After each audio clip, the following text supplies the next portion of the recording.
안녕하세요. 제 이름은 오영자라고 합니다. 정말 큰일 날 뻔했던 제 이야기 좀 들어주세요. 77회를 사는 동안 제 삶은 잔잔한 호수 같았어요. 남편 먼저 보내고 하나 있는 아들, 박용우 하나만 바라보며 살았죠. 장가 보내고 며느리 전시은을 얻고 이제는 아들 내외가 차린 교육 상담 회사 일이 잘 되어서 한시름 놓나 싶었어요. 저희 집은 1층, 아들 내외는 2층에 살며 1층 남는 공간을 회사 사무실로 쓰고 있었으니 오며 가며 그 애들 얼굴 보는 게 제 유일한 낙이었습니다. 며느리 시은이는 싹싹하고 부침성도 좋아서 동네에서도 칭찬이 자자했죠. 어머님은 며느리 복도 많으세요.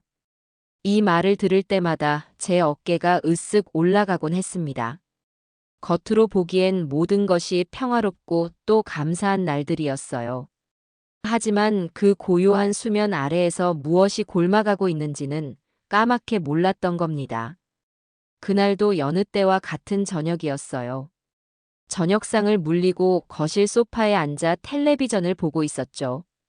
화면에서는 한창 시끄러운 예능 프로그램이 떠들고 있었지만 제 눈과 귀는 이미 창밖으로 향해 있었어요.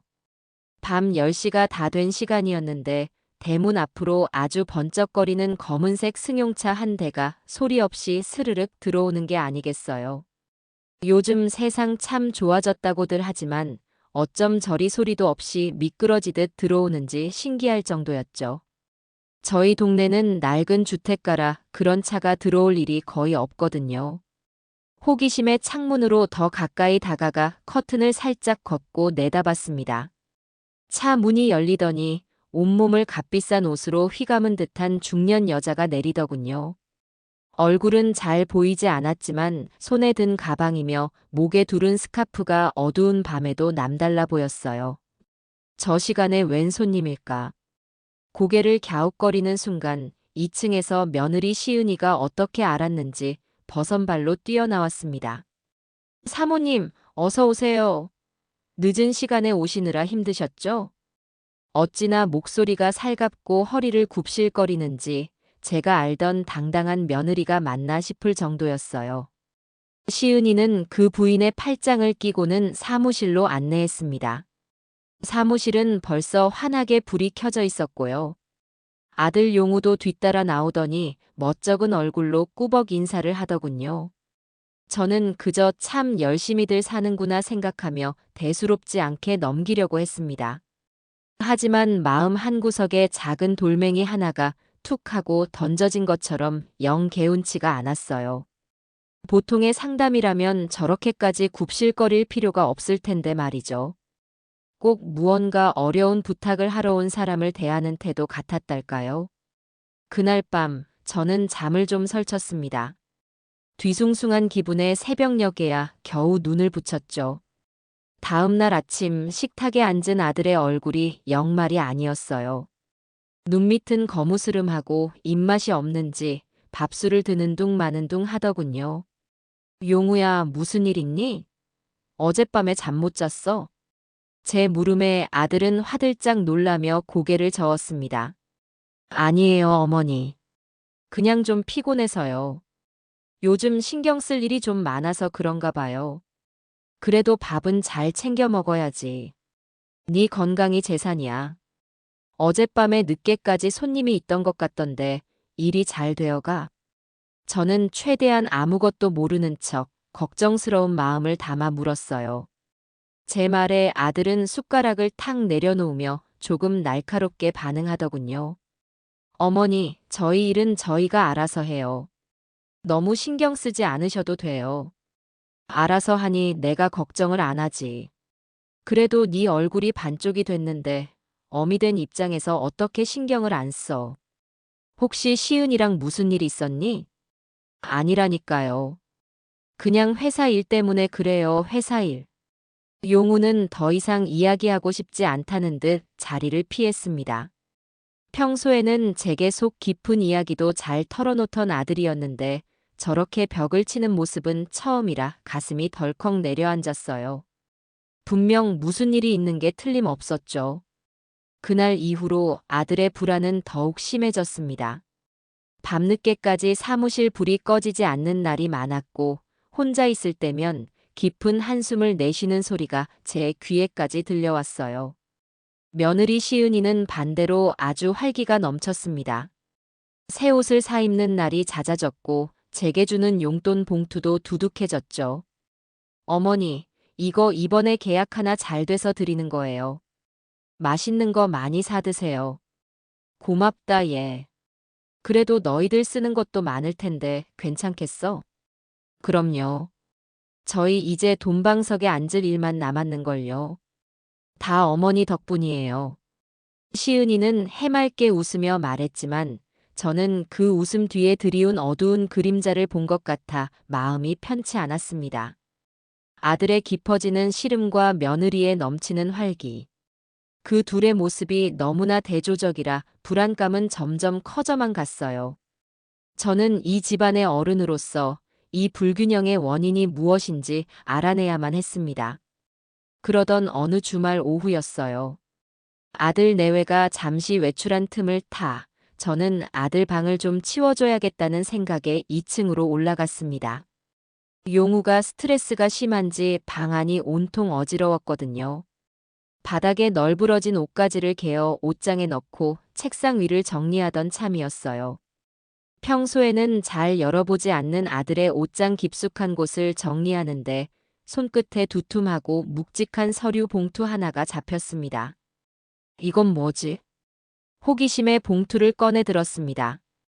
꽤나 묵직한 것이 보통의 서류는 아닌 듯 했어요. 봉투에는 아무것도 쓰여 있지 않았습니다. 잠시 망설였죠. 아들의 물건을 허락 없이 보는 것이 마음에 걸렸지만 며칠간 저를 짓누르던 불안감이 결국 이성을 이겼습니다. 저는 떨리는 손으로 봉투를 열었어요. 그리고 그 안에 든 것을 본 순간 제 심장은 바닥으로 곤두박질 치는 것 같았습니다. 세상에 세상에. 그 안에는 제가 상상조차 하지 못했던 것들이 들어 있었어요. 맨 위에는 학생들의 이름과 사진이 붙은 생활기록부와 성적 증명서, 사본이 여러 장 들어 있었습니다. 이름도 얼굴도 모르는 아이들의 인생이 담긴 귀한 서류들이었죠. 그런데 그 서류들 아래에 있던 것이 문제였습니다. 특별 전형 합격 보장 계약서. 굵은 글씨로 박힌 제목이 제 눈을 후벼 파는 듯 했어요. 계약서 내용을 자세히 살펴보니 특정 대학교의 특정 학과에 합격하는 것을 조건으로 거액의 돈을 받는다는 내용이 빼곡하게 적혀 있었습니다. 한두 장이 아니었어요. 여러 학생의 이름으로 된 계약서가 수북이 쌓여 있었죠. 그리고 그 계약서에는 아들 박용우와 며느리 전시은의 도장이 선명하게 찍혀 있었습니다. 돈의 액수는 제 평생 만져보지도 못할 만큼 어마어마한 금액이었어요. 머릿속이 하얘지고 다리가 후들거려 그 자리에 주저앉고 말았습니다. 아들과 며느리가 그저 아이들의 진로를 상담해주는 일을 하는 줄로만 알았는데 그 아이들의 꿈을 이뤄주는 좋은 일을 하는 거라던 시은이의 목소리가 귓가에 맴돌았어요. 이것은 상담이 아니었죠. 이것은 명백한 범죄였습니다. 누군가의 간절한 기회를 돈으로 빼앗고 다른 누군가에게 부정한 방법으로 그 자리를 팔아넘기는 용서받을 수 없는 짓이었어요. 아들의 그늘진 얼굴과 며느리의 들뜬 미소가 오버랩되면서 모든 조각이 맞춰지는 기분이었습니다. 아들은 양심의 가책에 시달리고 있었고 며느리는 더러운 돈의 맛에 취해 있었던 겁니다. 한참을 그렇게 멍하니 앉아 있었습니다. 눈물이 쏟아질 것 같았지만 지금은 울 때가 아니었어요. 정신을 차려야 했습니다. 이대로 두면 내 아들, 내 며느리는 돌이킬 수 없는 죄인으로 평생을 살게 될 겁니다. 아니, 이미 죄인이었죠. 저는 이 집안의 어른입니다. 잘못된 것을 보고도 눈 감을 수는 없어요. 더러운 돈으로 쌓아 올린 평화라면 제 손으로 직접 무너뜨리는 것이 맞다고 생각했습니다. 그것이 내 자식을 괴물로 만들지 않는 어미로서 할 수 있는 마지막 사랑일지도 모른다고요. 저는 떨리는 손을 진정시키고 제 주머니에서 휴대폰을 꺼내 들었습니다. 그리고 봉투 안에 있던 모든 서류를 한 장도 빠짐없이 조용히 사진으로 찍기 시작했습니다. 제 손 안에서 휴대폰이 차갑게 식어가는 동안 제 심장은 터질 것처럼 뜨겁게 뛰고 있었어요. 찰칵, 찰칵. 고요한 방 안에서 들리는 소리라고는 증거를 담는 그 소리뿐이었죠. 한 장 한 장 넘길 때마다 피가 거꾸로 솟는 기분이었습니다. 명문대에 보란 듯이 합격한 아이들의 웃는 얼굴 뒤에 이런 추악한 거래가 있었다니요. 제 아들, 제 며느리가 바로 그 중심에 서 있었고요. 마지막 장까지 모두 찍고 나서야 저는 겨우 숨을 돌릴 수 있었습니다. 정신을 차려야 했어요. 지금부터는 아주 작은 실수 하나도 용납될 수 없었습니다. 저는 서류들을 원래 있던 순서 그대로 차곡차곡 정리해서 봉투에 넣고 옷장 가장 깊숙한 곳, 원래 있던 그 자리에 아무도 눈치채지 못하게끔 넣어두었습니다.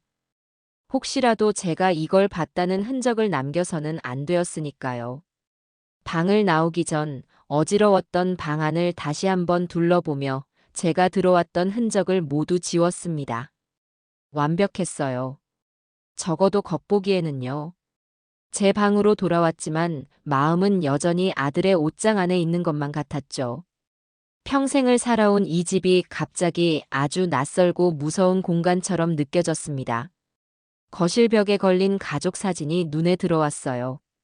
몇 해 전 제 칠순잔치 때 찍은 사진이었죠. 환하게 웃고 있는 용우와 시은이, 그리고 그 옆에서 세상 가장 행복한 미소를 짓고 있는 저. 그 모든 것이 거짓이었다니. 저 웃음 뒤에 더러운 욕망을 감추고 있었다니. 사진 속의 제 모습이 참으로 어리석고 가여워 보였습니다. 저는 더 이상 그 사진을 마주볼 자신이 없어 조용히 다가가 액자를 벽 쪽으로 돌려놓았어요.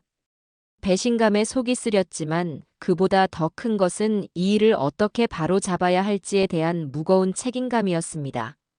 얼마 지나지 않아 현관문 열리는 소리가 들렸어요. 아들 내외가 돌아온 것이었죠. 저는 아무렇지 않은 척 평소처럼 거실 소파에 앉아 텔레비전을 보는 신용을 했습니다. 심장이 발소리에 맞춰 쿵쿵 울렸지만 표정은 최대한 온화하게 유지하려고 애썼어요. 어머니, 다녀왔습니다. 좋은 주말 보내셨어요? 시은이가 명랑한 목소리로 인사하며 거실로 들어섰어요. 손에는 백화점 쇼핑백이 여러 개 들려 있었죠. 아마도 더러운 돈으로 산 물건들이겠지요. 그래. 너희도 잘 다녀왔니? 장이라도 봐 온 게야? 뭘 그리 많이 샀어? 아니에요, 어머님. 그냥 제 옷이랑 필요한 것 좀 샀어요. 참, 어머니 스카프도 하나 샀는데 이따 보여드릴게요. 색이 아주 고와서 어머니한테 딱 어울릴 것 같더라고요. 싹싹하고 상냥한 며느리. 예전 같았으면 우리 아가 마음 씀씀이도 곱다며 손이라도 잡아주었을 테지만 저는 차마 그럴 수가 없었습니다. 제 손주머니 안에는 그 애의 죄가 담긴 사진들이 들어 있었으니까요. 용우는 아내의 뒤를 따라 묵묵히 들어왔습니다. 저와 눈이 마주치자 무언가 찔리는 사람처럼 슬그머니 시선을 피하더군요. 어머니, 안색이 안 좋으세요. 어디 편찮으신 곳이라도 있으세요? 시은이가 눈썰미도 좋게 제 표정의 미세한 변화를 읽어냈습니다. 저는 가슴이 철렁했지만 애써 미소를 지으며 손을 저었어요. 아니야, 괜찮다. 그냥 나이가 드니 기운이 좀 없는 게지. 너희들 저녁은 먹고 온 거니? 네, 밖에서 간단히 먹고 왔어요. 어머니 저녁은 제가 금방 차려드릴게요. 됐다. 입맛도 없는데 그냥 대충 누룽지나 끓여 먹으련다. 너희들 피곤할 텐데 어서 올라가 쉬어라. 저는 일부러 그 애들을 제 곁에서 빨리 떼어놓고 싶었어요. 같은 공간에서 숨 쉬는 것조차 위선처럼 느껴져 견디기가 힘들었거든요. 제 단호한 말에 시은이는 더 권하지 않고 용우와 함께 2층으로 올라갔습니다. 그들이 사라지고 나서야 저는 참았던 숨을 길게 내쉴 수 있었어요. 이제부터 시작이었습니다. 아주 길고 외로운 싸움이 될 테지요. 다음 날 저녁 식사 시간, 저는 마음을 굳게 먹고 먼저 입을 열었습니다. 적을 알려면 적의 입에서 나오는 말을 들어야 했으니까요. 저는 최대한 인자하고 무지한 늙은이의 얼굴을 하고 며느리에게 물었습니다. 아가, 너희들 하는 일이 구체적으로 어떤 일이니? 나는 그저 아이들 대학 잘 가게 상담해 주는 거라고만 알고 있는데 구체적으로는 잘 몰라서 말이야. 요즘 세상은 하도 복잡해야지. 제 질문에 시은이는 기다렸다는 듯 신이 나서 입을 열었어요. 마치 자기가 세상에서 가장 보람되고 중요한 일을 하는 사람인 것처럼요. 어머님, 저희 일은요, 단순히 공부만 잘 가르치는 게 아니에요. 요즘 대학은 성적만 보는 게 아니거든요. 그 아이가 어떤 활동을 했고 어떤 잠재력을 가졌는지를 종합적으로 봐요. 저희는 아이들 각자에게 맞는 길을 찾아주고 그 아이만의 이야기를 만들어주는 역할을 하는 거죠. 일종의 꿈 디자이너라고 할까요? 꿈 디자이너라 말이 참 곱구나. 그럼요. 저희 도움으로 형편은 어렵지만 재능 있는 아이들이 좋은 대학에 가기도 하고 뒤늦게 자기 적성을 찾아서 전혀 다른 길로 가는 아이들도 있어요. 그럴 때마다 정말 큰 보람을 느껴요.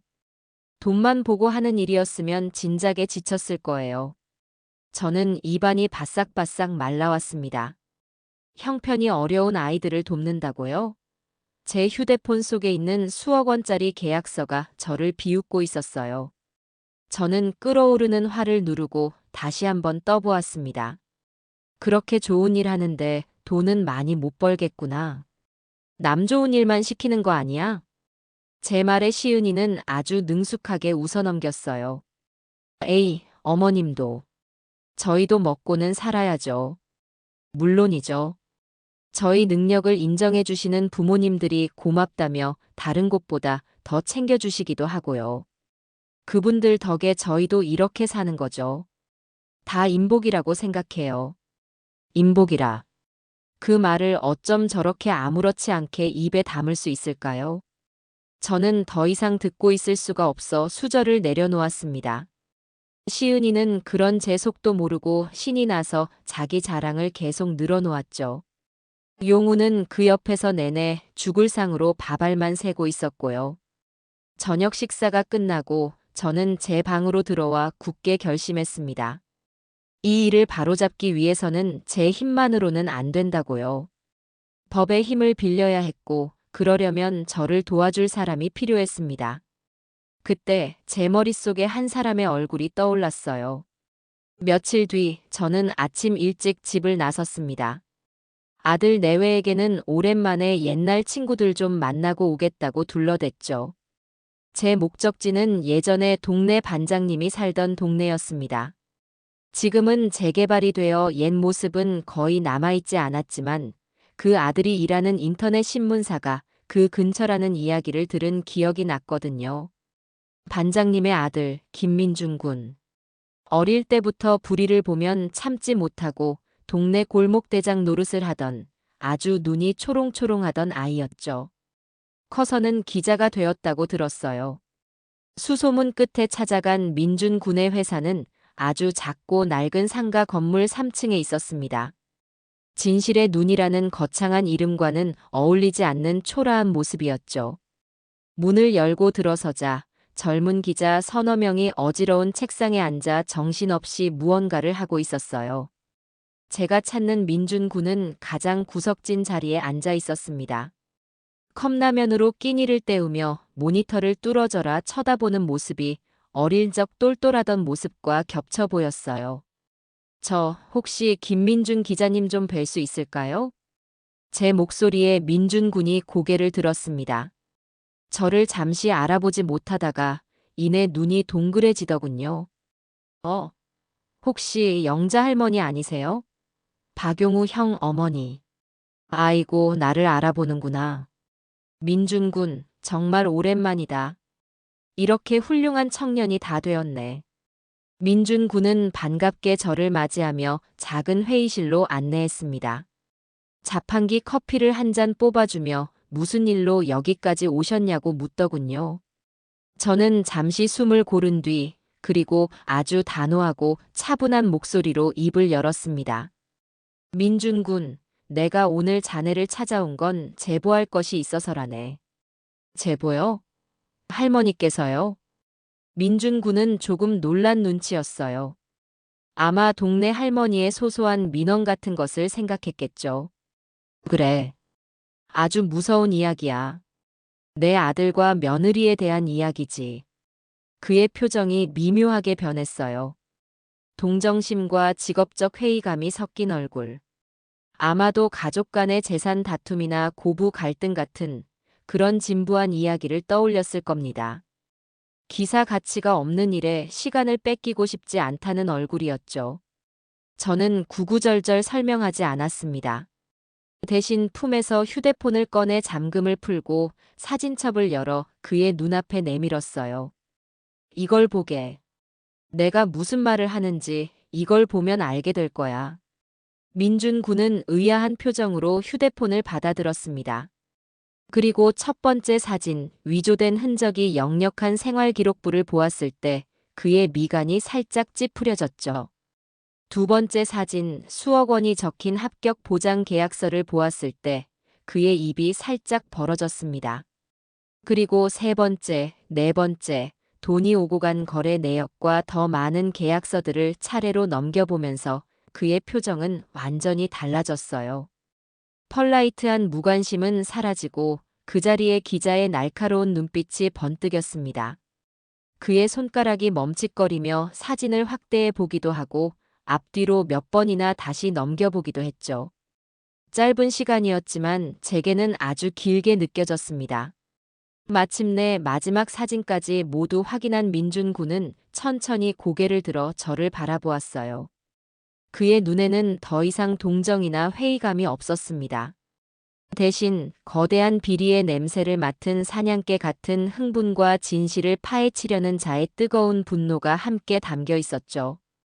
그는 마른 침을 한번 삼키더니 낮게 잠긴 목소리로 말했습니다. 할머니, 이거 보통 일이 아니네요. 그 한마디에 저는 제 외로운 싸움에 드디어 첫 번째 아군이 생겼음을 직감할 수 있었습니다. 자세히 말씀해 주세요, 할머니. 처음부터 끝까지요. 김민준 군의 눈빛은 완전히 달라져 있었어요. 그는 책상 위에 너저분하게 널려있던 서류들을 한쪽으로 밀어치우고는 녹음기를 켜고 제 앞에 바싹 다가앉았습니다. 저는 그날 밤 보았던 의문의 방문객 이야기부터 아들의 불안한 모습, 그리고 옷장에서 봉투를 발견하고 사진을 찍기까지의 모든 과정을 숨김없이 털어놓았죠. 제 이야기가 길어지는 동안 민준 군은 단 한 번도 말을 끊지 않았어요. 그저 굳은 표정으로 고개를 끄덕이거나 중요한 부분에서는 빠르게 무언가를 메모할 뿐이었죠. 모든 이야기를 마쳤을 때 그는 깊은 한숨을 내쉬었습니다. 이건 단순한 입시 브로커 수준이 아니에요. 학교 관계자가 연루되지 않고서는 이렇게 대놓고 성적표까지 위조할 수는 없거든요. 이건 거대한 카르텔의 일부일 가능성이 높습니다. 카르텔이라니 그게 무슨 말인가? 거대한 이익 집단이라는 뜻이에요, 할머니. 학부모, 브로커, 그리고 학교 관계자까지 모두가 한 통속이 되어 움직이는 거죠. 이걸 터뜨리려면 아주 신중하게 접근해야 합니다. 어설프게 건드렸다가는 꼬리만 자르고 도망갈 테니까요. 민준 군의 설명에 저는 사태가 생각보다 훨씬 더 심각하다는 것을 깨달았어요. 그저 내 아들 내외의 잘못을 바로잡는 것에서 그치는 문제가 아니었죠. 사회에 깊게 뿌리내린 악의 일부를 도려내는 일이었습니다. 그래서 우리가 뭘 어떻게 해야 하는 건가? 우선 이 서류들이 진짜 피해자를 만들어냈다는 걸 증명해야 해요. 이 계약서에 적힌 아이가 합격한 그 자리에 원래는 다른 누군가가 있었을 거란 말이죠. 그 억울한 피해자를 찾아야 이 싸움의 명분이 생깁니다. 민준 군은 제 휴대폰에 있던 계약서 중 하나를 자신의 컴퓨터로 옮겼습니다.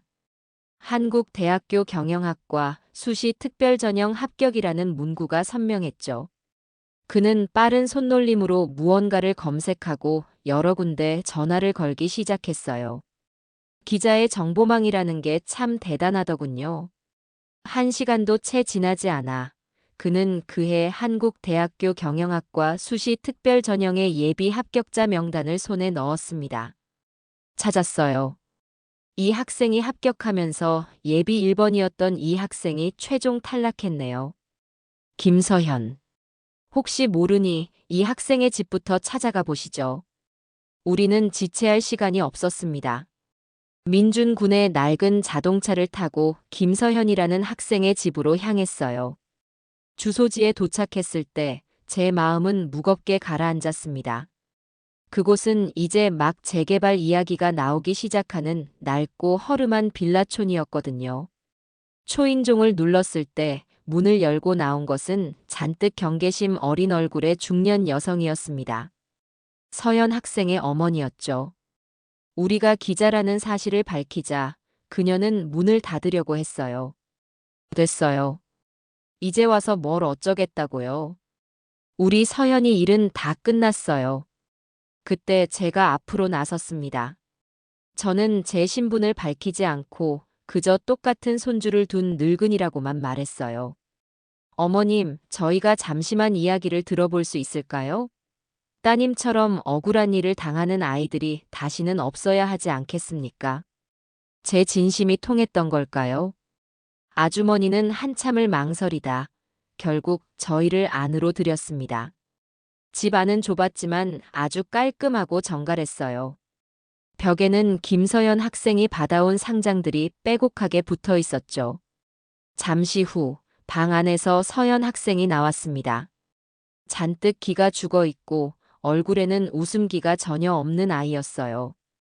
신문에서 보던 명문대 합격생들의 밝은 얼굴과는 너무나도 달랐습니다. 서연 학생의 어머니는 울먹이며 이야기를 시작했어요. 아빠는 일용직 노동을 하고 자신은 식당 일을 하며 딸 하나만 보고 살았다고요. 서연이는 학원 한 번 제대로 못 다니는 형편에도 밤낮으로 공부에 항상 전교 1등을 놓치지 않았다고 합니다. 한국대학교 경영학과는 그 아이의 유일한 꿈이었고요. 우리 서연이가 수능을 조금 못 봤어요. 그래서 수시 전형에 모든 희망을 걸었죠. 1차는 합격했는데 최종 면접에서 떨어졌어요. 예비 1번이라는 말을 듣고 혹시나 하는 마음에 추가 합격자 발표 날까지 매일같이 전화기만 붙들고 있었는데 결국 연락은 안 오더군요. 어머니의 목소리가 떨려왔습니다. 서연 학생은 옆에서 조용히 눈물만 훔치고 있었죠. 애가 그 충격으로 몇 달을 알아누웠어요. 재수를 하겠다고는 하는데 예전처럼 의욕도 없고 저렇게 방 안에만 틀어박혀 있어요. 저희가 돈이 없고 힘이 없어서 우리 딸 앞길을 막은 것 같아 매일 밤 잠을 못 잡니다. 저는 그 가족 앞에서 고개를 들 수가 없었습니다. 이들의 꿈과 희망을 짓밟은 것이 바로 제 아들과 며느리였으니까요. 죄책감에 심장이 조여왔습니다. 이것은 단순한 비리가 아니었어요. 한 가족의 인생을 송두리째 망가뜨린 용서받을 수 없는 악행이었습니다. 서연 학생의 집을 나오며 저는 제 결심을 다시 한번 굳게 다졌습니다. 이 일을 반드시 세상에 알려 저 가여운 가족의 억울함을 풀어주어야 한다고요. 다시 민준 군의 사무실로 돌아온 우리는 잠시 아무 말도 할 수 없었습니다. 무거운 침묵이 우리를 짓눌렀죠. 먼저 입을 연 것은 민준 군이었습니다. 이제 돈의 흐름을 쫓아야 해요. 제 며느님, 아니 전시은 씨가 이 범죄의 주범인 것 같으니 그 사람의 계좌부터 파봐야 합니다. 그는 아까 확보했던 차명 계좌의 명의자를 조회하기 시작했어요. 대부분은 연락이 끊긴 먼 친척이거나 이미 세상을 떠난 사람의 명의도 있었습니다. 아주 치밀하게 자금 세탁을 하고 있었던 거죠. 민준 군은 자신의 인맥을 총동원해 은행 내부의 조력자를 통해 실제 돈이 흘러간 경로를 추적했습니다. 컴퓨터 화면에 복잡한 선과 이름들이 거미줄처럼 펼쳐졌어요. 보세요, 할머니. 돈은 여러 개의 계좌를 거쳐서 결국 이 하나의 법인 계좌로 모이고 있어요. SE 컨설팅. 서류상으로는 유령 회사인데 대표가 바로 전시은 씨네요. 모든 돈이 결국 며느리 시은이에게로 흘러 들어가고 있었던 겁니다. 용우의 이름으로 된 계좌에는 아주 적은 금액의 월급만 꼬박꼬박 입금되고 있었고요. 아들은 이 거대한 범죄의 하수인이거나 혹은 방관자였던 셈이죠. 어쩌면 양심의 가책과 아내에 대한 두려움 사이에서 갈등하고 있었을지도 모릅니다. 이 정도 규모면 혼자서는 절대 못해요. 분명 회사 내부에 이 모든 과정을 돕는 공범이 있을 겁니다. 장부를 관리하거나 학생들 서류를 위조하는 실무자 말이에요. 민준 군은 시은이의 회사에 최근까지 다니다 그만둔 직원들의 명단을 뽑았습니다. 그중 유독 한 사람, 박지원이란 젊은 직원이 눈에 띄었어요. 입사한 지 1년도 안 되어 아주 좋은 조건으로 스카우트 되었는데 6개월 만에 갑자기 그만두었더군요. 퇴직 사유는 일신상의 사유라고만 적혀 있었습니다. 느낌이 와요. 이 사람 무언가 알고 있을 겁니다. 양심의 가책을 느끼고 뛰쳐나왔을 가능성이 커요. 박지원, 이 사람을 만나야 합니다. 하지만 박지원이라는 직원을 찾는 것은 쉽지 않았어요. 회사를 그만둔 뒤 휴대폰 번호도 바꾸고 잠적해버린 상태였죠. 민준 군이 며칠을 헤맸지만 행방이 묘연했습니다. 그때 제 머릿속에 한 가지 방법이 떠올랐어요.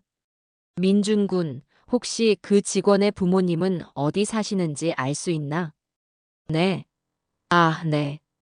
주소는 있는데 그건 왜요? 나에게 좋은 생각이 있네. 저는 민준 군에게 박지원 직원의 부모님이 사는 동네 경로당에 저를 데려다 달라고 부탁했습니다. 저는 그곳에서 제일 인상이 좋아 보이는 할머니들에게 싹싹하게 다가가 음료수를 대접하며 이야기를 나누기 시작했어요.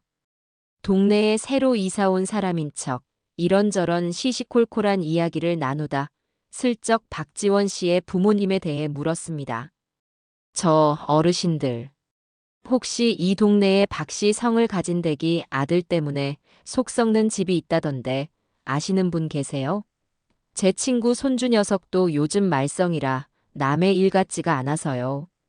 제 말에 한 할머니가 무릎을 탁 치더군요. 아이고 말도 마. 저기 슈퍼하는 박씨네 아들 있잖아. 멀쩡하게 좋은 회사 다니다가 갑자기 때려치우고 요즘엔 방에 틀어박혀서 나오지도 않는다잖아. 부모 속이 오죽 타겠어. 빙고. 제 예상이 맞았습니다. 저는 그 길로 민준 군과 함께 박씨네 슈퍼를 찾아갔어요. 그리고 그곳에서 아들 걱정에 수심이 가득한 박지원 씨의 아버지를 만날 수 있었죠. 저희는 솔직하게 모든 것을 털어놓았습니다.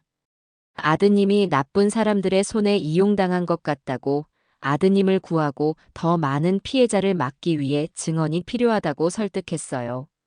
아버지는 한참을 고민하더니 결국 아들이 있는 곳을 알려주었습니다. 아들은 부모님 집을 나와 도시 외곽의 작은 원룸에서 혼자 지내고 있었어요.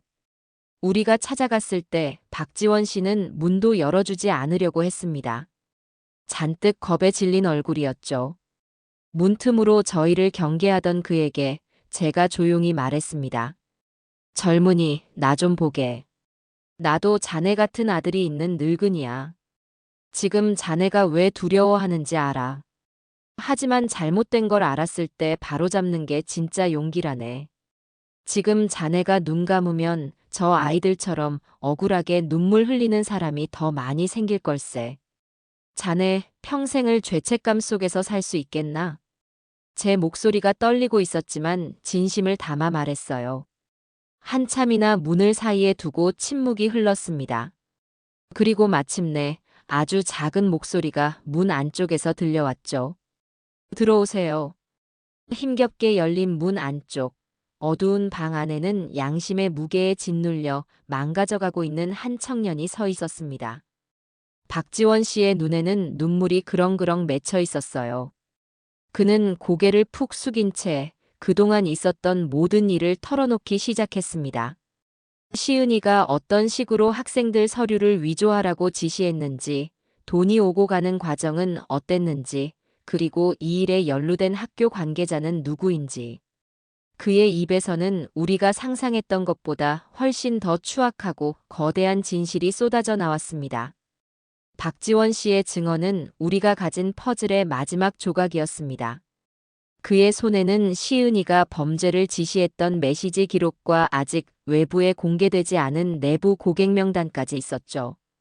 모든 증거는 차고 넘쳤지만 민준군은 아직 부족하다고 했어요. 이건 모두 과거의 기록이에요. 전시은 씨는 분명 유능한 변호사를 사서 나는 시키는 대로 했을 뿐이다. 실무자가 꾸민 일이다라며 책임을 회피하려고 할 겁니다. 현장에서 범죄가 일어나는 순간을 포착한 빼도 박도 못할 증거가 필요해요. 현장 증거라니? 그럼 어떻게? 함정을 파야죠. 새로운 고객이 나타난 것처럼 꾸며서 전시은 씨가 직접 자기 입으로 범죄 계획을 설명하고 돈을 받는 장면을 찍는 겁니다. 민준 군의 말에 저는 가슴이 철렁했습니다. 너무 위험한 계획이었으니까요. 누가 그런 위험한 역할을 맡을 수 있을까요? 그때 박지원 씨가 떨리는 목소리로 말했습니다. 제가 할게요. 제가 미끼가 되겠습니다. 이 모든 걸 끝낼 수만 있다면요. 하지만 민준 군은 고개를 저었어요. 안 돼요. 지원 씨는 이미 얼굴이 알려졌어요. 전시은 씨가 당신을 보면 바로 의심할 겁니다. 완전히 새로운 인물, 그들이 전혀 의심하지 않을 만한 사람이 필요해요. 그 순간 제 머릿속에 하나의 생각이 스쳤습니다. 이 모든 일의 시작은 나였어요. 그리고 이 일은 내 아들과 며느리의 죄를 밝히는 일이기도 했죠. 그렇다면 마무리도 제 손으로 하는 것이 맞았습니다. 내가 하겠네. 제 말에 민준 군과 박지원 씨의 눈이 동그래졌어요. 네.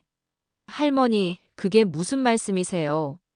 내가 그 미끼 역할을 하겠다는 말이야. 나만큼 그 애들이 의심하지 않을 사람도 없지 않겠나. 민준 군은 기겁하며 반대했습니다. 안 돼요, 할머니. 너무 위험합니다. 만약에라도 정체가 발각되면 무슨 일이 생길지 몰라요. 절대 안 됩니다. 민준 군, 내 말 듣게. 이 일은 내 자식들 일이야. 남의 손에만 맡겨두고 뒤에 숨어서 기다릴 수만은 없어. 그리고 저 애들이 아무리 야갔어도 평생을 봐온 늙은 어미가 변장 좀 했다고 못 알아볼까. 아니, 오히려 그럴 리 없다고 생각해서 더 쉽게 속을 걸세. 돈에 눈이 먼 사람들은 자기 앞에 놓인 이익 말고는 아무것도 보지 못하는 법이거든. 이건 내가 해야만 하네. 제 표정은 아주 단호했어요. 오랫동안 살면서 고집 부릴 일이 별로 없었지만 이번만큼은 물러서고 싶지 않았습니다. 제 결심이 얼마나 굳은지 깨달은 민준 군은 한숨을 쉬며 결국 고개를 끄덕였죠. 그렇게 해서 제 인생에서 가장 위험하고 기상천외한 연극이 시작되었습니다. 우리의 계획은 아주 치밀했어요. 저는 하와이에서 온 부유한 교포 할머니가 되어야 했습니다. 이름은 오드리. 남편과 사별하고 받은 막대한 유산은 주체할 수 없이 많지만 공부는 지지리도 못하는 손주 녀석을 한국 명문대에 보내는 게 마지막 소원인 돈 말고는 아무것도 모르는 철없는 할머니 역할이었죠. 우선 할머니 말투부터 바꿔야 해요. 지금처럼 지혜롭고 점잖게 말씀하시면 바로 들통나요. 조금은 교양 없고 돈 자랑하기 좋아하고 막무가내인 사람처럼 보여야 합니다. 그날부터 저는 민준 군의 연기 지도를 받기 시작했습니다. 어색하게 영어 단어를 섞어 쓰고 목소리 톤을 한껏 높여서 말하는 연습을 했죠. 외모도 완전히 바꿔야 했습니다. 제 옷장에는 점잖은 색의 옷들 뿐이었는데 민준 군은 어디서 구해왔는지 아주 번쩍거리는 금색 블라우스와 호피 무늬 스카프 같은 것을 가져왔어요. 평생 해본 적 없는 짙은 화장을 하고 머리는 최대한 부풀려 올렸죠. 거울 앞에 선 제 모습은 제가 봐도 기가 막힐 지경이었습니다. 완전히 다른 사람이 서 있었으니까요. 어때? 이 정도면 시은이도 못 알아보겠지? 할머니 대단하세요. 연기 학원이라도 다니셨어요? 민준 군이 엄지를 치켜 세우는 모습에 긴장된 와중에도 웃음이 터져 나왔습니다. 겉모습만 바꾼다고 끝이 아니었어요. 저를 진짜 오드리 할머니로 만들어줄 배경 설정도 필요했죠. 박지원 씨는 시은이가 고객의 뒷조사를 아주 철저하게 한다는 사실을 알려주었습니다. 우리는 존재하지 않는 하와이의 주소를 만들고 민준 군의 아는 해커를 통해 그 주소에 제가 사는 것처럼 꾸민 서류들을 인터넷상에 올려놓았어요. 모든 것이 완벽하게 준비되어 갔습니다. 마침내 미끼를 던질 날이 왔습니다. 박지원 씨가 시은이에게 전화를 걸었어요. 스피커폰 너머로 시은이의 차가운 목소리가 들려왔습니다. 박지원 씨, 이 번호는 어떻게 알았어요? 무슨 일이죠? 팀장님, 아니 대표님. 죄송합니다. 제가 그때는 생각이 짧았습니다. 다시 받아주십사 연락드린 건 아니고요. 제가 아는 분 중에 정말 큰 손이 한 분 계셔서요. 대표님 아니면 감당이 안 될 뿐이라 염치불고하고 연락드렸습니다.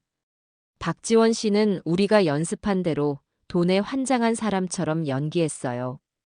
큰 손이라는 말에 시은이의 목소리가 미세하게 부드러워지는 것이 느껴졌습니다. 그래서요? 하와이에 사시는 교포인데 돈은 산더미처럼 많으세요. 하나뿐인 손주를 한국대에 꼭 보내고 싶어 하시는데 애가 공부를 너무 못해서요. 얼마가 들든 상관없다고 하시는데 혹시 그분 확실한 분 맞아요? 그럼요. 제가 보증합니다. 이것만 성사시켜 주시면 제 몫은 아주 조금만 떼어주셔도 됩니다. 돈 냄새를 맡은 시은이는 결국 미끼를 물었습니다. 제 연락처를 받아갔고 직접 통화해보고 결정하겠다고 하더군요. 전화는 바로 다음 날 걸려왔습니다. 저는 민준 군의 사무실에서 모두가 숨을 죽이고 지켜보는 가운데 전화를 받았죠. 연습한 대로 최대한 교양 없고 철없는 목소리를 꾸며냈어요. 여보세요? 거기 SE 컨설팅인가 뭔가 하는데 맞아요? 네, 맞습니다. 고객님, 전시은 대표입니다. 박지원 씨한테 말씀은 전해 들었습니다. 아, 그래요? 내 얘기 들었어요? 그래서 우리 손주 한국대에 넣을 수 있어요, 없어요? 바쁜 사람이니까 결론만 딱 말해줘요. 저는 일부러 아주 아나무인으로 굴었어요. 전화 너머의 시은이는 잠시 당황하는 듯 했지만 곧 비즈니스적인 목소리로 차분하게 응대했습니다. 고객님, 자세한 것은 직접 뵙고 상담을 통해 말씀드려야 합니다. 저희는 불가능을 가능하게 만드는 곳이니까요. 혹시 언제가 편하실까요? 난 내일 당장이면 좋겠는데. 내일 오후 2시 어때요? 네, 좋습니다. 그럼 내일 오후 2시에 저희 사무실에서 뵙겠습니다. 전화가 끊어지자마자 사무실에 있던 모두가 안도의 한숨을 내쉬었습니다. 완벽하게 속아 넘어온 것이었죠. 이제 결전의 날까지는 24시간도 채 남지 않았습니다. 약속 전날 밤, 저는 잠을 이룰 수가 없었습니다. 민준 군의 사무실에 다시 모여 마지막으로 계획을 점검했죠. 그는 제 옷깃의 달 브로치에 작은 녹음기와 카메라가 숨겨져 있다고 설명해 주었어요. 위험한 순간이 닥치면 누를 비상 버튼에 대해서도 알려주었고요. 할머니, 정말 괜찮으시겠어요? 지금이라도 그만두고 경찰에 전부 넘기는 방법도 있어요. 민준 군은 진심으로 저를 걱정하고 있었습니다. 저는 그의 손을 따뜻하게 잡아주며 말했어요. 걱정 말게. 저 애들이 아무리 야갔어도 지 어미를 눈앞에 두고 못 알아보겠나. 아니, 탐욕에 눈이 멀었으니 절대 못 알아보겠지. 나는 괜찮아. 이 모든 걸 끝낼 수만 있다면. 그날 밤 집으로 돌아와 저는 결전의 날 입을 옷을 미리 입어보았습니다. 화려한 금색 블라우스와 몸에 꽉 끼는 치마. 거울 속에 비친 제 모습은 여전히 낯설기만 했죠. 저는 거울 속의 낯선 여자를 보며 조용히 속삭였어요. 오영자, 너는 이제부터 오드리가 되는 거야. 아들을 구하고 며느리를 심판하고 억울한 아이들의 눈물을 닦아줄 사람. 제 평온했던 일상은 완전히 사라졌습니다. 이제 저는 정의를 위해 싸우러 가는 전사였죠. 제 손으로 직접 이 지긋지긋한 연극의 막을 내려야 했습니다. 결전의 날 아침이 밝았습니다. 밤새 한숨도 자지 못했지만 정신은 오히려 쇠처럼 차갑고 맑았어요. 저는 거울 앞에 앉아 제 얼굴에 낯선 색을 더씹히기 시작했습니다. 두꺼운 분을 바르고 새빨간 입술을 그리고 눈꼬리는 하늘로 치켜 올라갈 것처럼 그려 넣었죠. 제 얼굴 위로 오드리라는 이름의 가면이 씌워지는 과정이었습니다. 몸에 꽉 끼는 금색 블라우스를 입고 어깨에는 보란 듯이 호피 무늬 스카프를 둘렀어요. 마지막으로 민준 군이 구해온 아주 크고 화려한 가짜 다이아몬드 브로치를 옷깃에 달았습니다. 저 작은 보석 안에 제 마지막 희망이, 그리고 제 아들 내외를 심판할 칼날이 숨겨져 있었죠. 옷은 불편하고 화장은 어색했지만 이상하게도 이 갑옷 같은 꾸밈이 제게 용기를 주는 것 같았어요. 약속 시간 1시간 전 민준 군이 낡은 승합차 한 대를 몰고 집 앞으로 왔습니다. 저는 아무도 눈치채지 못하게 뒷문으로 조용히 빠져나와 차에 올라탔죠. 차 안은 각종 통신 장비들로 복잡했어요. 민준 군의 얼굴은 긴장감으로 굳어 있었습니다. 할머니, 브로치 여기 한 번만 더 확인해 볼게요. 이 버튼이 녹화 시작이고 혹시 정말 위험하다 싶으시면 여기 안쪽에 작은 버튼을 3초 이상 꾹 누르세요. 바로 저희한테 신호가 와요. 그는 제 브로치를 만지작거리며 마지막으로 사용법을 알려주었어요. 제 안전을 걱정하는 그 마음이 고스란히 전해져 왔습니다. 걱정 말게. 내 몸은 내가 지킬 수 있어. 자네는 밖에서 귀나 쫑긋 세우고 잘 듣고 있게. 저는 일부러 더 씩씩하게 말하며 그의 어깨를 두드려 주었습니다.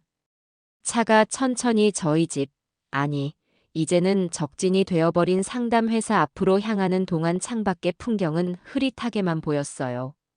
평생을 살아온 익숙한 동네가 오늘따라 아주 낯설게 느껴졌습니다.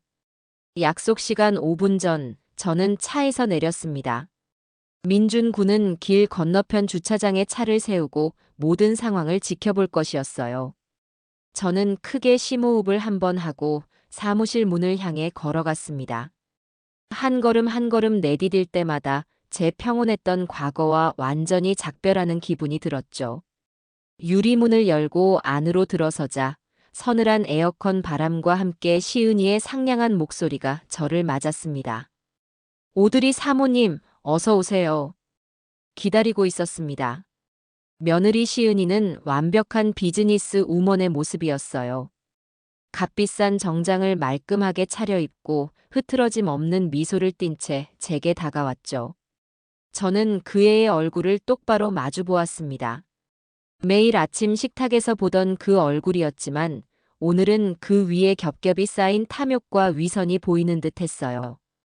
제 정체를 조금이라도 눈치챌까봐 심장이 철렁했지만 시은이의 눈에는 오직 돈 많은 고객에 대한 호기심과 기대감만이 가득했습니다.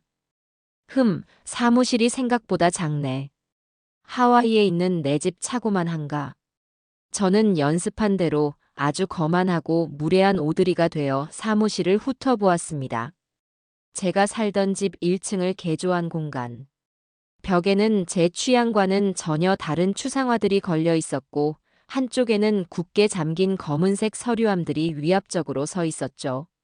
모든 것이 거짓으로 꾸며진 세트장 같았어요. 사모님. 저희는 크기보다 실력으로 승부하는 곳이라서요. 우선 안쪽 상담실로 들어가시죠.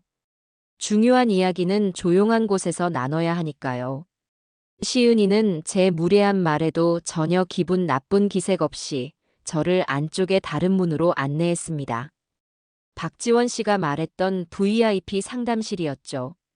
문을 열자 바깥의 사무 공간과는 전혀 다른 세상이 펼쳐졌습니다. 두꺼운 방음벽으로 마감된 벽, 푹신한 가죽 소파, 그리고 방 한가운데에는 아주 크고 육중한 원목 테이블이 놓여 있었어요.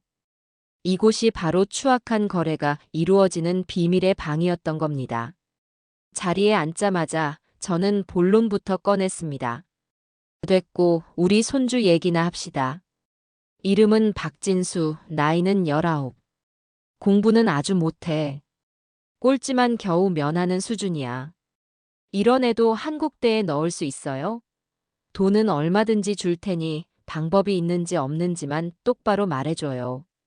제 직설적인 말에 시은이는 자신만만한 미소를 지으며 고개를 끄덕였습니다.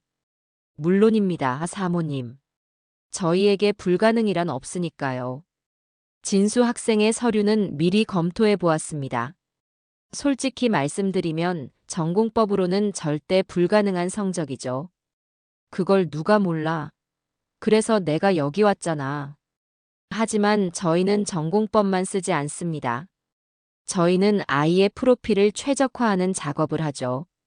예를 들어 진수 학생이 갑자기 봉사활동에 눈을 떠서 해외 오지에 가서 몇 달간 구호 활동을 한 것처럼 꾸밀 수도 있고요. 혹은 아무도 주목하지 않았던 코딩 분야에 천재적인 재능을 보인 것처럼 새로운 스토리를 만들어낼 수도 있습니다. 최적화 스토리.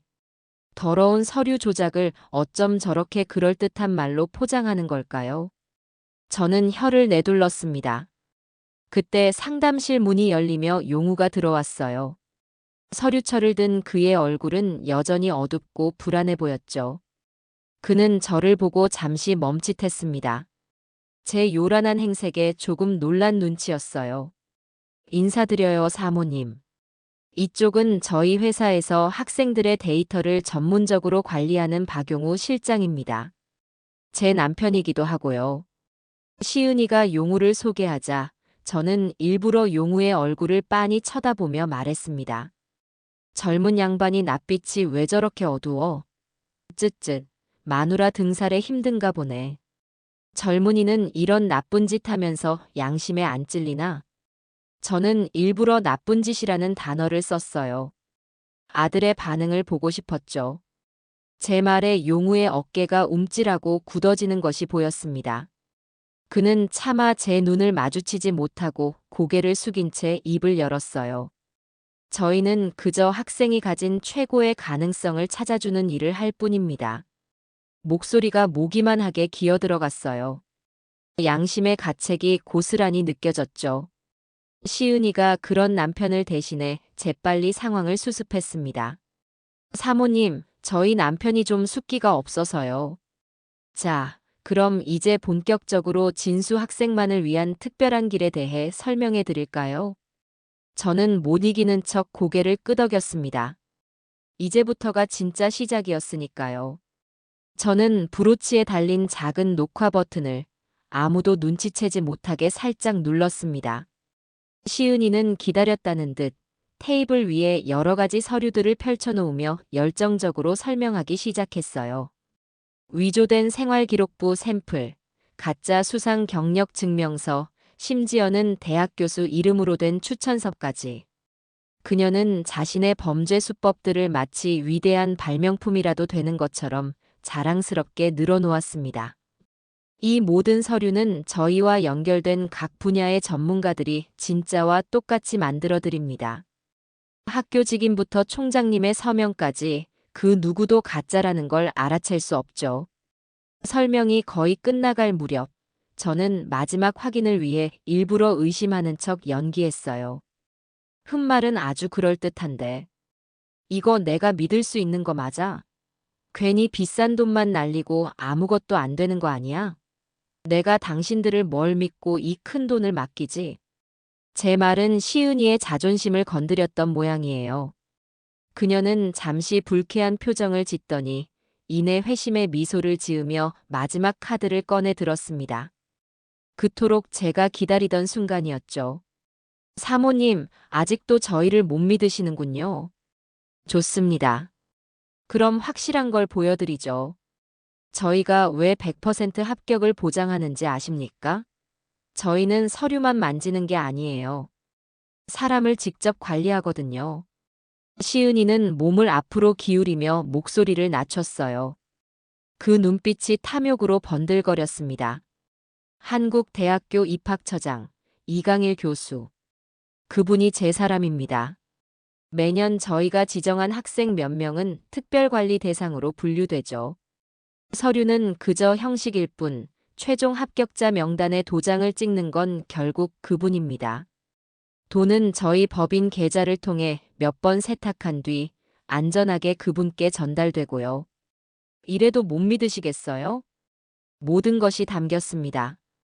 공범의 실명, 범죄의 구체적인 방법, 그리고 자금 세탁 과정까지. 그녀는 자기 입으로 자신의 무덤을 파고 있었어요. 제 등줄기에서는 식은땀이 흘렀지만 마음은 얼음장처럼 차가워졌습니다. 이제 끝낼 시간이었습니다. 저는 태연한 표정을 지으며 만족스럽다는 듯 고개를 끄덕였어요. 좋아. 마음에 드네. 역시 돈이 최고야. 그럼 계약합시다. 여기 이 서류에 서명하면 되는 거죠? 저는 시은이가 내민 계약서와 펜을 집어들었습니다. 제 브로치에 달린 작은 카메라 렌즈가 테이블 위에 놓인 특별 전형 합격 보장 계약서라는 글자와 그 옆에 적힌 계약금 5억 원이라는 숫자를 남김없이 담아내고 있었습니다. 제가 펜을 들어 계약서 위로 가져가는 순간 상담실 안의 공기는 돈 냄새로 가득 찬 듯 했어요. 시은이의 얼굴에는 거대한 먹잇감을 손에 넣은 사냥꾼의 흡족한 미소가 걸려 있었고 용우는 여전히 고개를 숙인 채 자신의 손가락만 내려다보고 있었죠. 저는 제 이름 대신 오드리라는 세 글자를 천천히 써내려갔습니다. 마지막 획을 긋고 펜을 내려놓는 순간 저는 약속했던 신호를 보내기 위해 목을 가다듬었어요. 콜록, 콜록. 저는 일부러 요란하게 목에 무언가 걸린 사람처럼 헛기침을 했습니다. 제 연기가 너무 과격했는지 시은이가 살짝 미간을 찌푸리며 저를 쳐다보더군요. 사모님 괜찮으세요? 물이라도 한 잔 드릴까요? 아니, 괜찮아. 그냥 목이 좀. 제 말이 채 끝나기도 전이었습니다. 굳게 닫혀있던 상담실 문이 쾅 하는 굉음과 함께 활짝 열렸어요. 가장 먼저 눈에 들어온 것은 김민준 군의 얼굴이었습니다. 그는 휴대폰을 높이 든 채 이 모든 상황을 영상으로 담고 있었죠. 그리고 그의 등 뒤로 건장한 체격의 남자 서너 명이 순식간에 방 안으로 들이닥쳤습니다. 동네 파출소 순경들이 아니었어요. 그들의 날카로운 눈빛과 일사불란한 움직임은 이들이 거대한 사건을 전담하는 특별수사팀이라는 것을 말해주고 있었습니다. 뭐야? 당신들 누구야? 시은이의 얼굴에서 미소가 순식간에 사라지고 경악과 분노가 그 자리를 대신했어요. 그녀는 소리를 지르며 자리에서 벌떡 일어났습니다. 반면 용우는 문이 열리는 순간 모든 것을 체념한 사람처럼 그 자리에 얼어붙고 말았죠. 마치 올 것이 왔다는 듯한 표정이었습니다. 수사팀을 이끄는 중년의 형사가 앞으로 나서며 차갑게 말했습니다. 전시은 씨, 박용우 씨. 입시 비리 및 사문서 위조, 뇌물 공여 등의 혐의로 두 분을 긴급 체포합니다. 변호사를 선임할 수 있으며 묵비권을 행사할 권리가 있습니다. 형사의 손에 들린 체포영장이 시은이의 눈앞에서 펼쳐졌어요. 그 순간 상담실 뒤쪽에 다른 문이 열리며 또 다른 경찰팀과 함께 박지원 씨가 나타났습니다. 잔뜩 겁에 질린 얼굴이었지만 그는 용기를 내어 손가락으로 방 한 구석을 가리켰습니다. 저기 벽 뒤에 비밀 금고가 있습니다. 모든 원본 서류와 현금은 저 안에 들어있어요. 지원 씨의 외침에 형사 두 명이 곧장 그쪽으로 향했습니다. 시은이는 이성을 잃고 발악하기 시작했어요. 거짓말. 다 거짓말이야. 저건 우리 회사에서 잘린 놈이 앙심을 품고 꾸민 짓이야. 그리고 이 할머니는 우리를 함정에 빠뜨린 거라고. 시은이가 손가락으로 저를 가리키며 악을 썼습니다. 하지만 그 누구도 그녀의 말에 귀 기울이지 않았죠. 형사들은 액자로 위장된 벽을 뜯어내고 그 뒤에 숨겨져 있던 금고를 발견했습니다. 지원 씨가 알려준 비밀번호를 누르자 묵직한 쇠문이 열리며 그 안에 내용물이 드러났어요. 금고 안에는 수많은 서류 뭉치와 함께 5만 원권 현금 다발이 산더미처럼 쌓여 있었습니다. 모든 것이 끝난 순간이었죠. 전부 녹화되었습니다. 당신이 입학처장 이름을 대며 범죄를 모의하는 장면까지 전부요. 민준 군이 휴대폰을 흔들어 보이며 말하자 시은이는 더 이상 아무 말도 하지 못했습니다. 그때까지 조용히 울고만 있던 용우가 갑자기 저를 향해 무릎을 꿇었어요. 어머니 죄송합니다. 제가 다 잘못했어요. 제가 벌 받겠습니다. 어머니 죄송합니다. 용우는 경찰이 아닌 제게 용서를 구하고 있었습니다. 그 모습에 제 마음도 무너져 내렸지만 저는 애써 외면했어요. 지금은 동정심에 흔들릴 때가 아니었으니까요. 시은이는 그런 남편의 모습에 더욱 격분했는지 갑자기 이성을 잃고 저를 향해 달려들었습니다. 너가 뭔데? 너가 뭔데 우리한테 이래? 이 늙은 여우 같은 게. 그녀가 제 멱살이라도 잡을 듯이 달려드는 순간 형사들이 앞을 가로막았어요. 그 거친 몸싸움 와중에 누군가의 손이 제 머리를 스쳤습니다. 그 순간 제 머리를 단정하게 고정해주던 가발이 우스꽝스럽게 벗겨져 바닥으로 떨어지고 말았죠. 짙은 화장 위로 제 희끗희끗한 맨머리가 드러났습니다. 소란스럽던 상담실 안의 모든 소음이 순간 멎었어요. 시은이는 저를 막아서던 형사의 팔을 뿌리치고 제 얼굴을 멍하니 바라보았습니다. 그녀의 눈동자가 지진이라도 난 것처럼 흔들렸죠. 분노로 가득 찼던 얼굴이 경악과 불신으로 하얗게 질려갔습니다. 그녀의 입술이 파르르 떨리더니 거의 들리지 않는 목소리로 중얼거렸어요. 어머니. 그 한마디에 용우도 고개를 들었습니다. 가발이 벗겨진 제 모습을 확인한 아들의 얼굴은 절망 그 자체였어요. 세상의 모든 빛을 잃은 듯한 텅 빈 눈으로 저를 바라보며 그는 아주 작은 소리로 신음하듯 제 이름을 불렀습니다. 어머니. 저는 아무 말도 하지 않았습니다.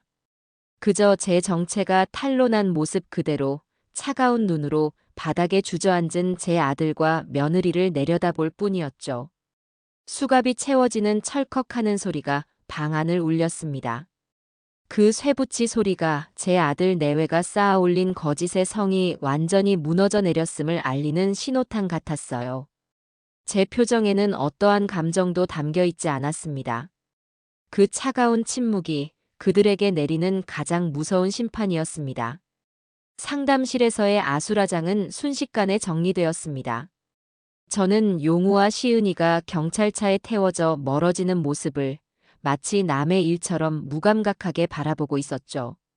모든 것이 끝났다는 안도감과 제 손으로 자식의 인생을 망가뜨렸다는 죄책감이 한꺼번에 몰려와 정신을 차리기가 힘들었어요.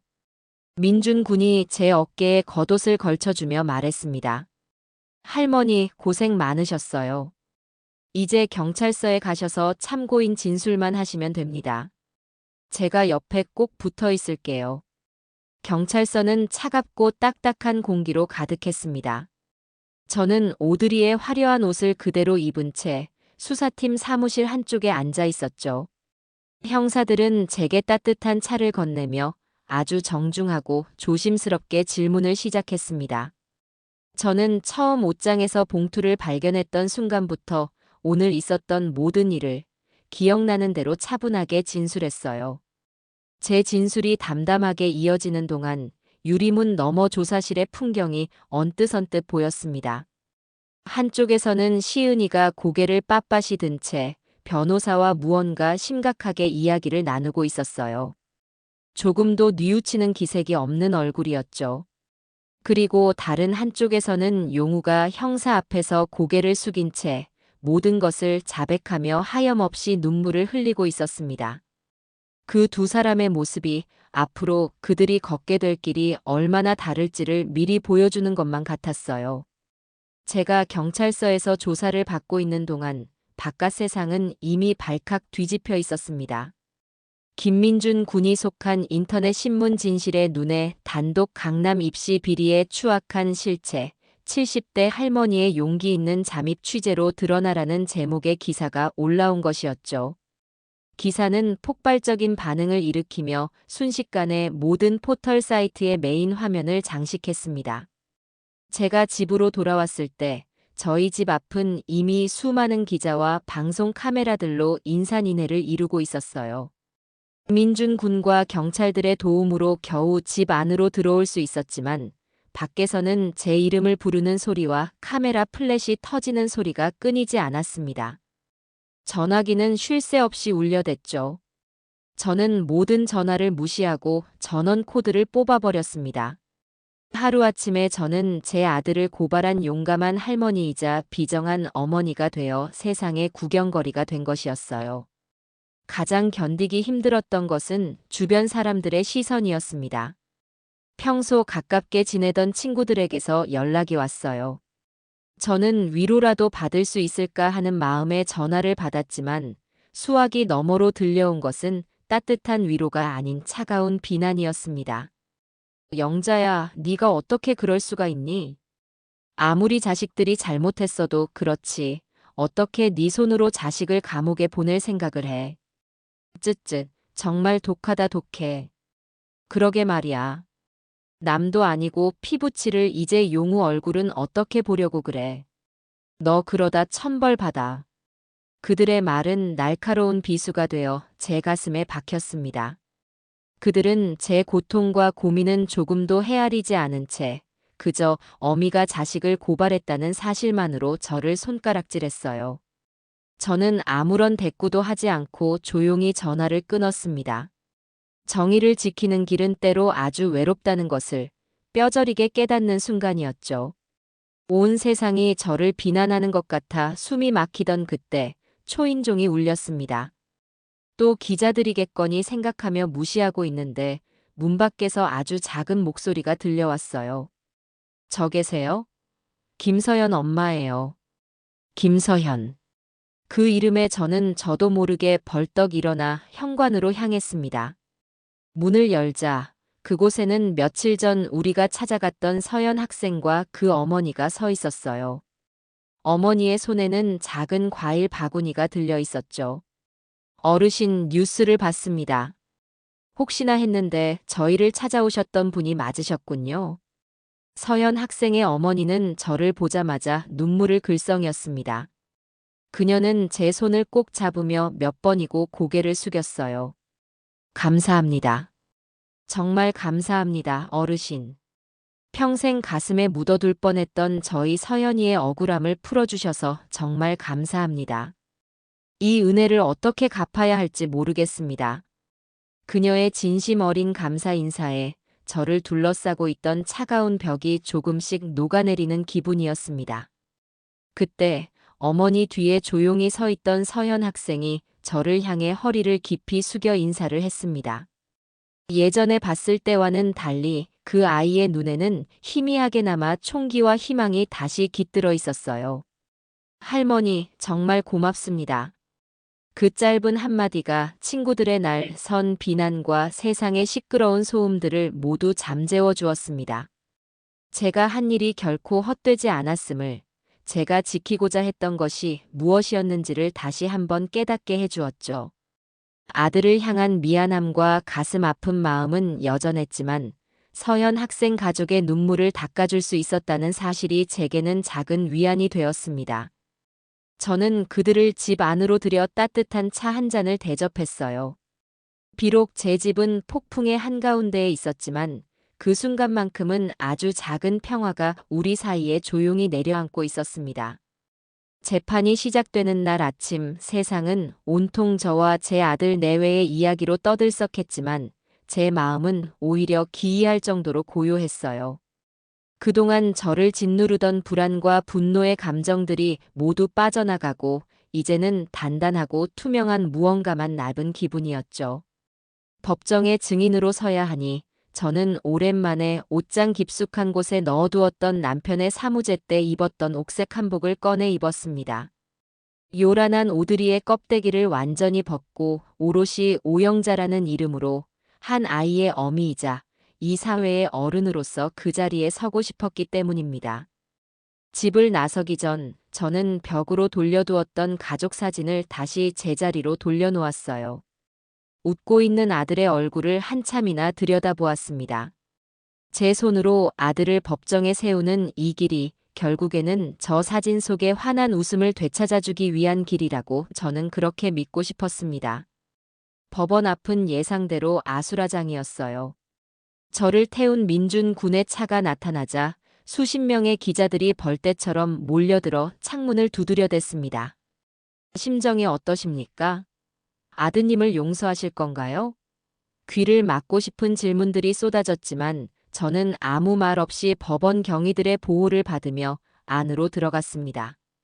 법정 안의 공기는 바깥 세상보다 훨씬 더 차갑고 무거웠어요. 높다란 천장과 딱딱한 나무 의자들이 사람을 절로 주눅들게 만들더군요. 방청석에는 이 사건에 연루된 다른 학부모들과 대학 관계자들이 불안한 얼굴로 앉아 있었습니다. 모두가 자기 인생의 가장 중요한 시험 결과를 기다리는 수험생 같은 표정이었죠.